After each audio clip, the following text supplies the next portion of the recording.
Hello and welcome to a screencast about the slope-intercept form of a line. Alright, if you watched the last video about the point-slope form of a line, that probably was maybe not quite so familiar to you, but I'm guessing the slope-intercept form is more familiar. So we still need the same information. We still need a slope and we still need a point, but the point that we need is very specific. Okay, so our slope is still m, or our average rate of change, but this time the point that we need has an x value of 0. So this means that we need to know what the y-intercept is. Are we always going to be given it, or is it always going to be easy to find? No. So this form, even though it's more familiar, you may see it's a little bit more cumbersome to use. Okay, so y equals, anyway, our form, now that I've babbled a little bit, is y equals y naught plus mx. Okay, so again, the y naught here is the y-intercept, and the m here is your slope.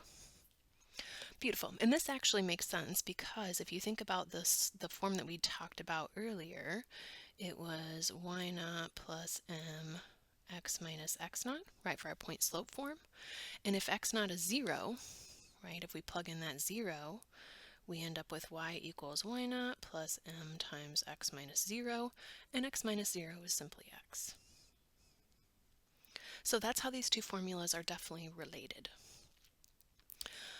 All right, find the equation of the linear function, this time in slope-intercept form, shown in the figure below.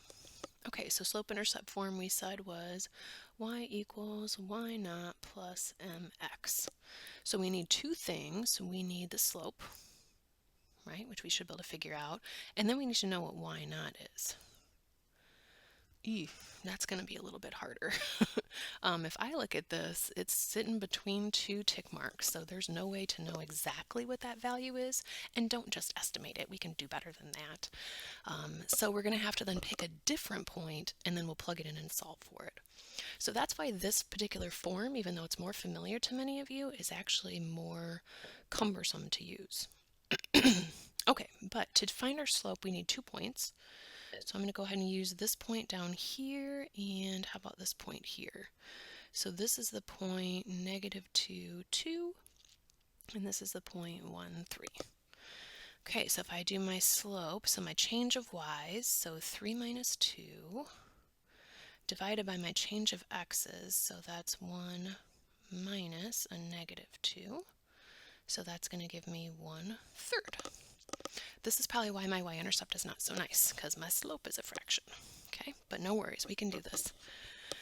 All right, now we want to use one of these points. Doesn't matter, pick a point, any point, and then we're going to use that, plug it back in up here, and we're going to solve for our y naught. Okay, so let's not mess with the negatives, so I'm going to use this particular point here. So plugging that into my formula, I know what my y value is, right? My y value is 3. I do not know what my y naught is. That's what we're trying to find. Plus, I know what my slope is. We just found that to be 1/3. And then I know what my x value is. We found that to be 1. Okay? So now we got to move some stuff around and figure out what that y naught is. So before I start moving anything, I think I'm going to change this 3 over here into a fraction, so it's got the same denominator as what's happening over here. So I'm going to write this as 9/3 equals y naught plus 1/3, right? 1/3 times 1, 1/3. Scoot my 1/3 over, so that gives me 8/3 for my y naught. That is why we couldn't eyeball that from the graph.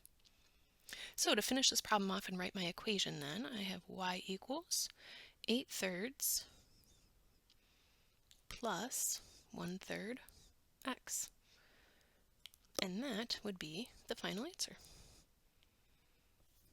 All right, hope this helps. Thanks for watching.